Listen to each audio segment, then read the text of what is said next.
Sanae Mazouri, bonsoir. Vous êtes adjointe du chef de service de cybersanté et télémédecine au HUG à Genève. Vous êtes aussi chef de projet des plateformes HUG Atome et Docteur Atome. Alors une première question, est-ce que ce n'est pas un peu triste de constater qu'il a fallu cette crise du coronavirus pour que la télémédecine fasse un bond en avant ? Merci pour votre invitation. En effet, la télémédecine, avant la crise Covid, n'était pas proposée dans l'offre de soins en Suisse et en particulier à Genève directement, parce qu'on n'y voyait pas l'intérêt au sens où on ne connaît pas les mêmes difficultés qu'au Canada, aux États-Unis ou encore en France, de grands espaces entre les différents centres de soins, ni de pénurie de médecins. Mais nous n'avons pas attendu au HUG, ni dans le canton de Genève, la crise du coronavirus pour proposer et nous intéresser à la télémédecine, puisque déjà en 2017, on avait commencé à travailler sur un concept de téléconsultation assistée avec des infirmières à domicile. Alors ça, c'était HUG Atome. Comment a évolué cette plateforme avant et pendant la crise ? Alors, avant la crise Covid, HUG Atome, c'était une plateforme de téléconsultation sécurisée qui permettait à des infirmières de l'IMAD, Institut de maintien à domicile, mais également dans des 2 EMS de la Fondation L'Âge d'Or, d'assister des patients qui étaient sortis d'une hospitalisation récente des HUG pour pouvoir bénéficier d'une consultation à distance avec un médecin des HUG dans des situations un peu semi-urgentes. Le but était d'éviter des réadmissions ou des hospitalisations, des transferts aux urgences, ou tout simplement d'avoir à solliciter le service de garde des urgences. Et sur cette base-là, on pouvait éviter, dans 9 cas sur 10, un transfert inutile aux urgences. Et puis la crise Covid est arrivée et dès le 16 mars 2020, la pandémie, on qualifiait donc cette crise de pandémie. L'OFSP a annoncé l'annulation et le report de toute consultation ambulatoire non urgente. Et c'est à partir de ce moment-là qu'il a fallu rapidement déployer les consultations à distance au HUG.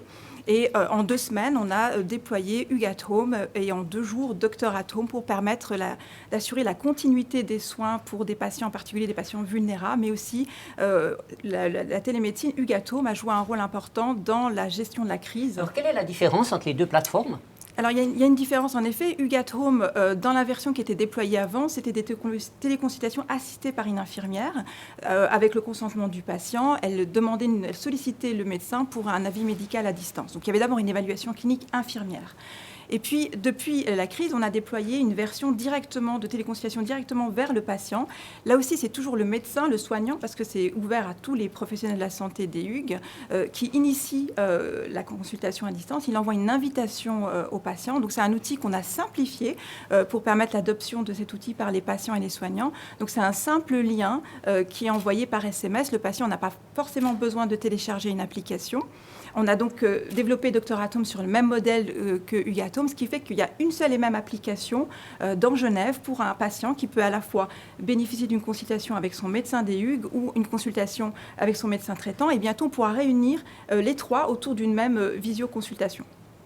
Et les patients, durant cette crise, ils étaient plutôt âgés. Est-ce qu'ils n'ont pas eu peur Est-ce qu'ils ont pu maîtriser cet outil digitalisé ? Alors, c'est une très bonne question. Quand on a commencé à développer HUG Atome, on s'est surtout inquiété de rendre facile l'outil, à la fois pour les soignants que pour les patients. Donc, il était hors de question d'avoir un outil complexe à télécharger. On a donc développé un outil, d'ailleurs, on avait fait des focus group avec des patients utilisateurs de tous les âges, de façon à permettre à ce que l'outil soit le plus simple possible. Donc, c'est un simple lien SMS que le patient reçoit, il clique dessus et rapidement, il est en train d'interagir avec son soignant. Et là, il y a aussi l'infirmière, respectivement l'infirmier, qui prend davantage d'importance. Alors, c'est tout à fait juste. Dans le cadre des téléconsultations qui étaient assistées par une infirmière, au départ, c'était essentiellement des infirmières de l'IMAD qui intervenaient au domicile. Elles ont joué un rôle important parce qu'elles devaient faire une évaluation clinique au domicile du patient avant de juger si oui ou non c'était une situation qui pouvait se prêter à la téléconsultation. Parce qu'on ne peut pas traiter toutes les situations à distance. Parfois, il faut voir le patient, l'examiner, faire un examen complémentaire. Donc, sur la base de leurs compétences, de leur évaluation, elles estimaient si oui ou non il fallait le patient pouvait bénéficier d'une téléconsultation. Donc on voit de plus en plus ce profil d'infirmières qui ont des compétences, on dit des infirmières en pratique clinique avancée, qui jouent un rôle de plus en plus important. Elles sont capables d'évaluer le patient, parfois même d'ausculter le patient et de définir si oui ou non c'est un patient qui doit aller aux urgences, donc déclencher un 144, ou si tout simplement il peut être évalué à distance ou par le médecin du service de garde. Alors, quels sont les premiers enseignements de ce boom là, durant cette crise du coronavirus? Alors, les premiers enseignements, c'est que, bon, déjà, il y a eu en effet, comme vous dites, un boom inespéré de la télémédecine au HUG, particulièrement à Genève. On a pu faire bénéficier des téléconsultations à nos patients pour assurer une continuité des soins, en particulier pour les patients qui étaient atteints de maladies chroniques et plus particulièrement les patients vulnérables. On a réalisé plus de 4200 téléconsultations avec UGAT-Home et 2500 avec Dr at-Home. On se rend compte néanmoins qu'il y a un certain nombre de limites et de freins de cet déploiement de la télémédecine, parce que dès que les consultations ont repris en présentiel, il y a eu une chute du nombre de téléconsultations et on est en train d'évaluer quelles sont les limites et pourquoi les soignants en particulier ne sollicitent pas assez l'outil pour permettre des consultations à distance, quand cela est possible. Vous déplorez cette chute de... Je ne la déplore pas, on s'y attendait. Très sincèrement. Maintenant, on essaie d'évaluer pour permettre un accompagnement au changement. C'est clairement un changement de paradigme, on change de culture dans cette façon d'évaluer le patient à distance. Je pense qu'il y a un besoin d'accompagner les soignants dans l'utilisation d'un outil au quotidien, dans le travail, mais aussi former les soignants à des aspects de communication avec le patient à distance, mais aussi comment faire une bonne évaluation clinique à distance quand on n'a pas le patient présent physiquement. Donc, il faut mettre un certain nombre de bonnes pratiques et il faut, là, je pense, l'enseigner très tôt dans la formation des soignants. Alors justement, il y a une question d'un internaute qui dit « Comment maintenir la qualité des soins et éviter des erreurs sans examiner les patients en présentiel ?» C'est une très bonne question. Je pense qu'il faut mettre en place des bonnes pratiques, tout d'abord. Et là, on est en train d'évaluer avec un certain nombre avec l'unité d'enseignement et de la recherche des HUG, comment mettre en place une formation pour la communication, par exemple, en télémédecine.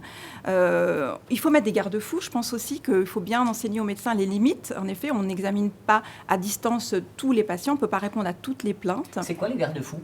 Alors, les garde-fous, ça peut être d'exclure un certain nombre de plaintes, de motifs de consultation pour la télémédecine. On sait par exemple que les patients qui ont des troubles cognitifs, ce n'est pas des patients pour qui on peut faire une téléconsultation, à moins qu'ils soient assistés par une infirmière, par exemple. On sait que dès lors il faut un examen physique, dès lors où il faut un examen complémentaire, on doit exclure, en tout cas, le patient il ne peut pas bénéficier de cette téléconsultation. Alors la question du financement, est-ce que la télémédecine va permettre de faire des économies ? Alors c'est une question intéressante. On a essayé d'évaluer pendant la période pilote de téléconsultation assistée, est-ce oui ou non on réduisait les coûts. C'est de manière indirecte qu'on l'a surtout constaté, c'est que dans 9 cas sur 10, on pouvait maintenir un patient à domicile, c'est-à-dire qu'on a pu éviter soit de faire appel à Genève Médecins ou SOS Médecins, enfin en tout cas le service de garde genevois, où on a évité un transport médical aux patients. Donc déjà là, on a fait un certain coût. Actuellement, il y a des études qui paraissent, dont une très récente en début de l'année 2020, qui a montré que les consultations en télémédecine étaient aussi sécurisées et aussi efficaces que des consultations présentielles pour le suivi, par exemple, des patients qui sont atteints d'un diabète de type 1 avec une hémoglobine bien contrôlée. Ce qui veut dire que si on y ajoute un axe de télésurveillance, qui est aussi un axe de télémédecine, on peut surveiller à distance les glycémies, par exemple, des patients et intervenir rapidement afin de prévenir en fait une décompensation et des complications chez un patient. Et là aussi, le rôle des infirmières peut être essentiel parce qu'elles peuvent faire ce suivi, elles peuvent intervenir à distance pour faire un renforcement d'éducation thérapeutique par télémédecine. Question d'un internaute, quel est le rôle des algorithmes dans l'évaluation des risques en télémédecine pour assister les professionnels de la santé dans la prise de décision? Alors, je sais que ça se développe de plus en plus. Nous, on a fait le choix de ne pas utiliser ces algorithmes, entre autres parce que quand on a présenté des questionnaires à des patients lors des focus group et aux soignants, ils ont estimé qu'il ne fallait surtout pas qu'il y ait ces questionnaires. C'était souvent angoissant pour les patients. Ils voulaient rapidement échanger, interagir avec un professionnel de la santé. Donc, je sais que ça se développe. ça peut être efficace, en effet, mais on a fait ce choix de ne pas intégrer d'algorithme pour l'instant dans UGAT Home. Vous avez testé le taux de satisfaction chez les patients?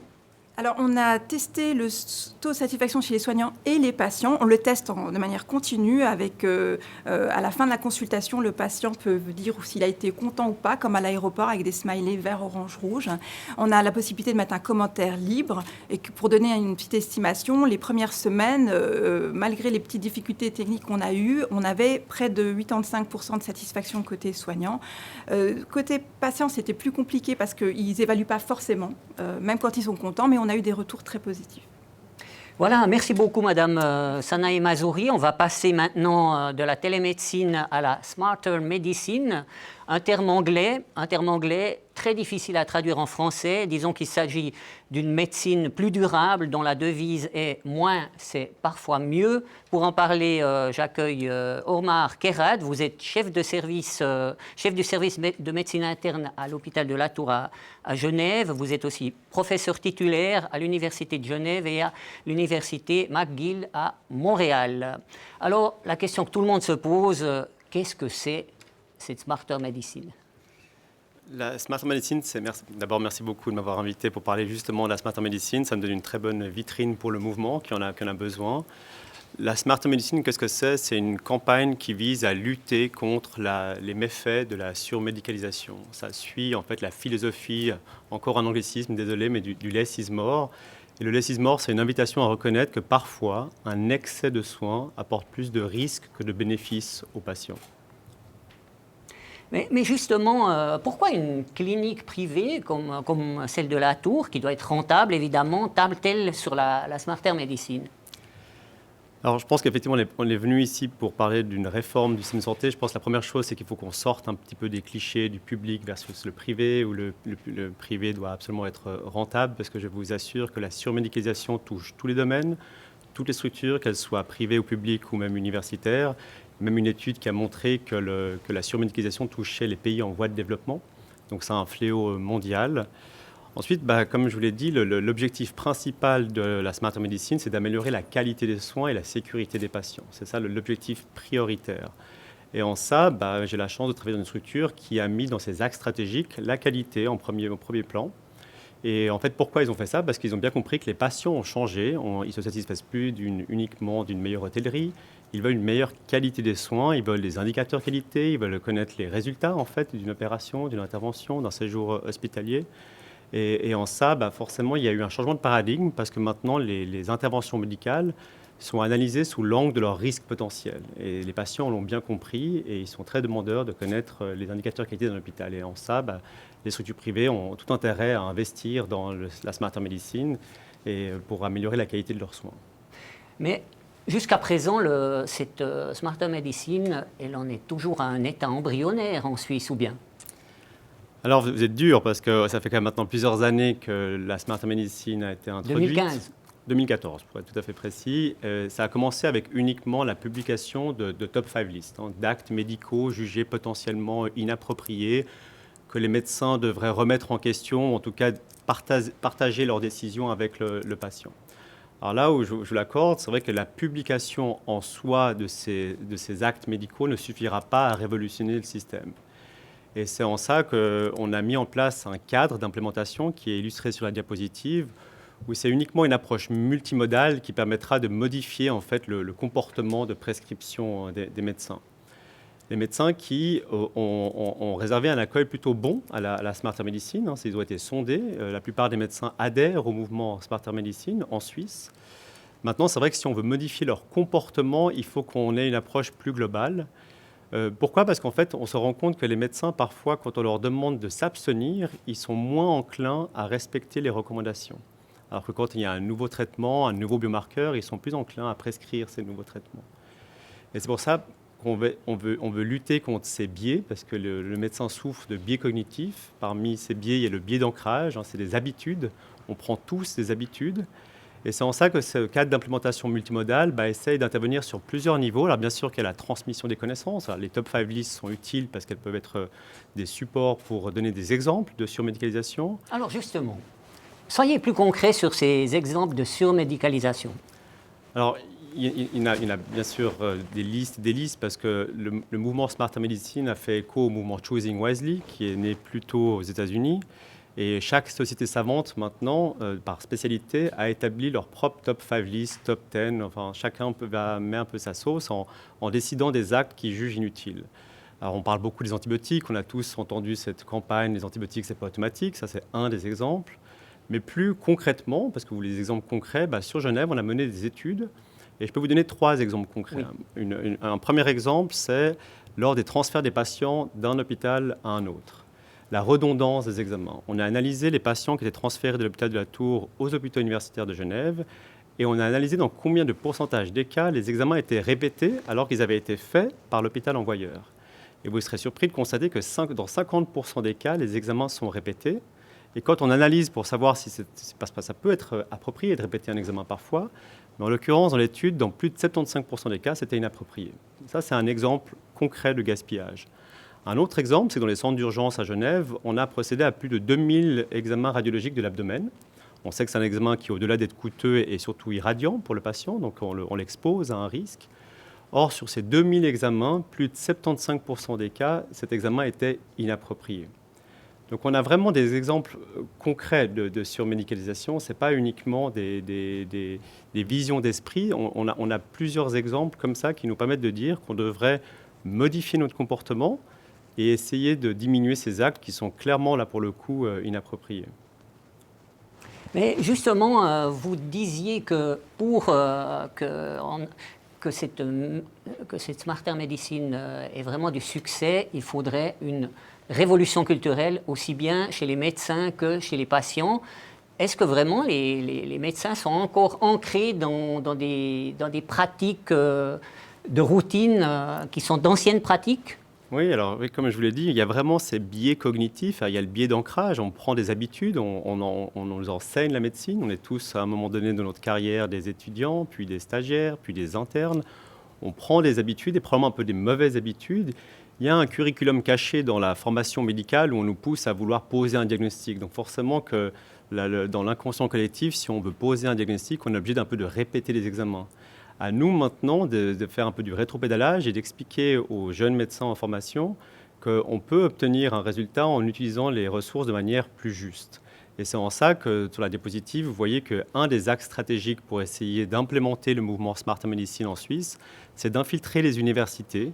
Et on est en train de mettre en place à l'Université de Genève un curriculum pour les étudiants en médecine, pour qu'ils puissent assez rapidement dans leur formation être en contact avec les problèmes de la surmédicalisation. Et on a même demandé à parfois des étudiants en master de choisir des thèmes de surmédicalisation pour publier des articles scientifiques. Et chez les patients, quelles sont les craintes ? Les patients ont des craintes et elles sont probablement légitimes parce que la frontière entre le rationnement et la rationalisation est assez étroite. Les patients, ils ont peur qu'on leur limite l'accès aux soins. Or, le mouvement Smart Medicine, ce qu'il souhaite, c'est une rationalisation et non un rationnement, c'est-à-dire une meilleure utilisation des ressources. Puis ce qui est intéressant de constater, c'est que quand on sonde les médecins pour essayer de comprendre pourquoi ils se comportent ainsi et pourquoi parfois ils font de la surmédicalisation, la première réponse qui est sortie dans plusieurs études, que ce soit en Europe ou en Amérique du Nord, c'est l'attente des patients. C'est les patients qui demandent, qui veulent l'examen.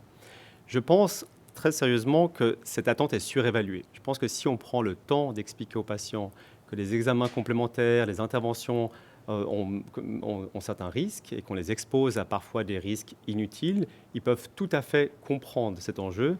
Maintenant, c'est vrai que d'expliquer à un patient les risques d'une intervention, ça prend du temps.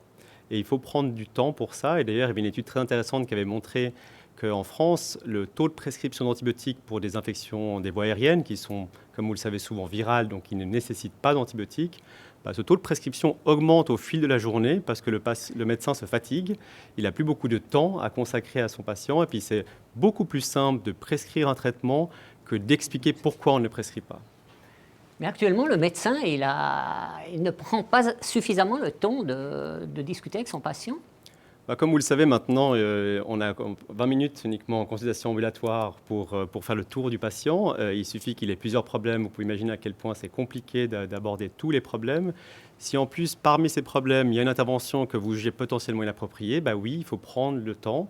Et le temps est très limité. Donc il y a effectivement, à mon avis, un problème en termes de disponibilité du temps pour le médecin en cabinet, parce que je vous promets que d'expliquer à un patient qu'il ne faut pas intervenir, ça prend énormément de temps. Il faut aussi bien vulgariser, bien sûr, parce qu'il y a quand même des patients qui, au final, vont dire je vous fais confiance, c'est vous qui vous décidez. Mais il y a quand même beaucoup de patients, et heureusement d'ailleurs, et ça fait partie un petit peu des enjeux, c'est qu'ils participent à la décision. Donc il y a vraiment une décision partagée.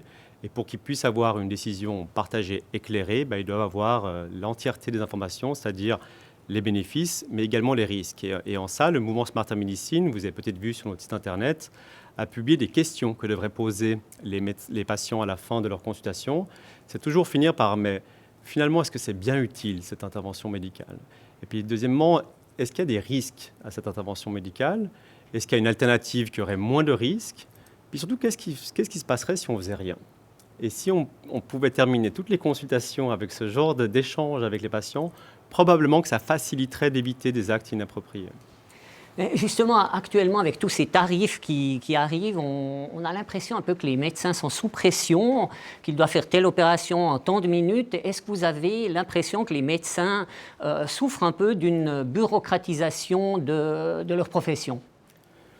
Oui, clairement. Et là, forcément, je défends la médecine interne générale parce que je suis moi-même interniste généraliste. Mais c'est vrai, les médecins, en plus, la plupart des médecins maintenant travaillent en réseau de soins.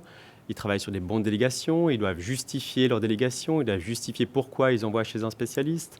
Ça apporte énormément de bruit de fond bureaucratique, comme vous l'avez dit, qui limite en plus le temps qu'on passe vraiment avec le patient, avec lequel on est censé justement expliquer tous les tenants et aboutissants d'une intervention médicale. Donc c'est sûr que ça participe grandement. C'est pour ça que si le patient qu'on a en face de nous est d'ores et déjà éduqué à la Smarter Medicine, au risque de la surmédicalisation, eh bien au moins on aura déjà une personne en face de nous avec laquelle on pourra échanger plus rapidement. Alors une dernière question peut-être, on dit toujours que 20% des opérations et des traitements sont superflus dans le système de santé suisse. Est-ce que cette médecine du less is more permettra de faire des économies de cet ordre de grandeur? Oui, on me pose souvent cette question parce que je vous ai dit qu'à peu près 20 à 30% des actes médicaux sont potentiellement inappropriés, donc ça ferait plusieurs milliards d'économies si on ne pratiquait plus ces interventions. Alors je pense que c'est vraiment important d'insister sur le fait que la Smarter Medicine met en avant la qualité des soins et la sécurité des patients en priorité.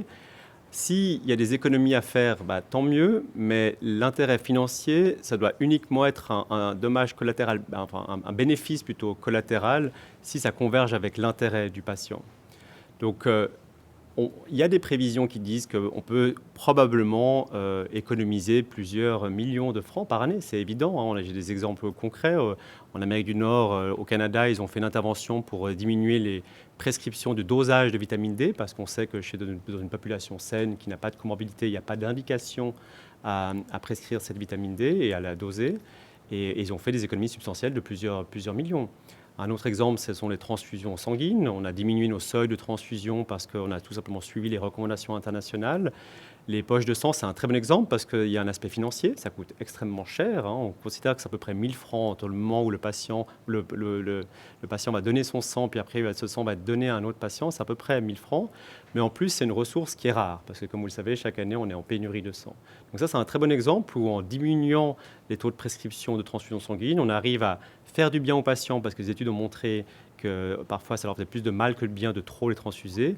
Et il y a clairement un intérêt économique derrière aussi. Alors nous avons encore le temps de prendre une dernière question d'un internaute, Julie M, qui écrit « La Smarter Medicine décrite par M. Kerad semble être l'œuf de Colomb pour réduire les coûts de la santé. Les assureurs devraient être fans. Le sont-ils » Oui, les assurances, bien sûr. Il y a un peu une récupération et politique et au niveau sécurologique du mouvement Smarter Medicine. On s'en est défendu. On veut vraiment rester apolitisé en dehors des assurances parce que c'est un mouvement qui a été généré par des médecins, pour des médecins. Encore une fois, l'intérêt du mouvement Smarter Medicine, ce n'est pas de faire des économies et c'est de ne pas dire que c'est toujours faux de prescrire ces interventions. Ce sont uniquement des recommandations. On sait que chaque individu est différent, que chaque patient est différent. On n'a pas le contexte clinique dans lequel il était, le médecin, lorsqu'il a prescrit cette intervention. Donc on n'est pas là pour juger si c'était juste ou faux. C'est surtout pour une remise en question globale des interventions médicales et en utilisant le patient comme partenaire. Ok, merci Monsieur Kérad, merci Madame Mazouri de nous avoir rejoints ce soir. On va passer à la prochaine vidéo.